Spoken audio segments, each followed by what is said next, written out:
Matt, as you're working with your clients and they're interested in custom strategies, what are the operational approaches that they may want to consider? Right, well there's really two different operational approaches. The first one is actually creating unitized funds on the record-keeping platform. So really getting a unitized fund, striking an NAV, and building a portfolio that way. The second option is typically a model portfolio approach, where instead of building a unitized fund, like your own mutual fund, you actually break out the participant account balances based on target allocations to individual funds. So, for example, if a participant selects the 2020 model, it automatically breaks their account out 20% Fund A, 20% Fund B, et cetera, based on a pre-described glide path. And then semi-annually, in that approach, or quarterly or whatever you choose, we typically go with semi-annually, rebalance them back to targets. Okay, so there are two approaches. What do you find your clients doing? Do they go one way versus the other? There's a split. I'd say probably more than half go down the road of the unitization approach. There typically is a bit more complexity and cost associated with the unitization approach, but it does allow for, creating the specific mutual fund allows for specific performance tracking.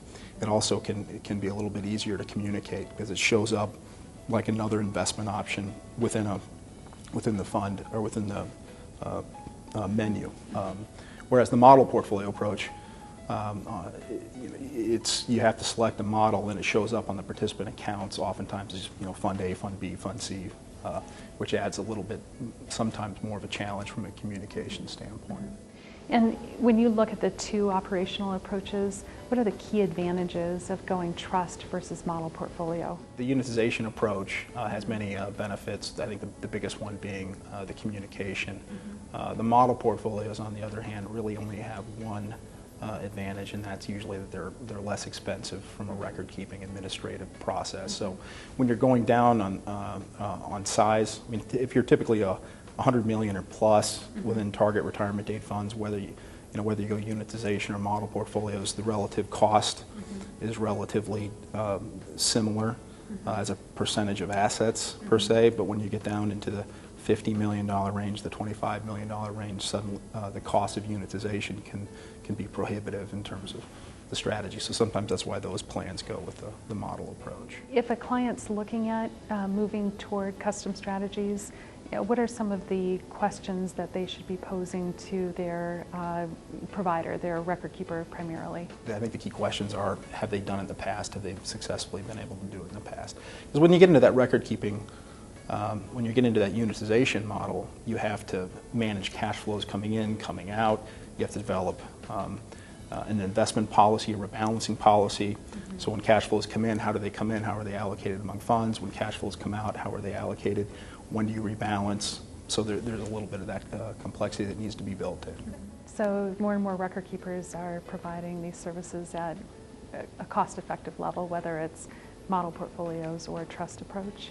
Yeah, I think when you get to when you're dealing with record keepers that record keep plans that are in excess of $100 million, I think you're finding virtually everyone doing it, at least in some capacity, whether it's unitization or model portfolios. So thanks for joining us, Doug.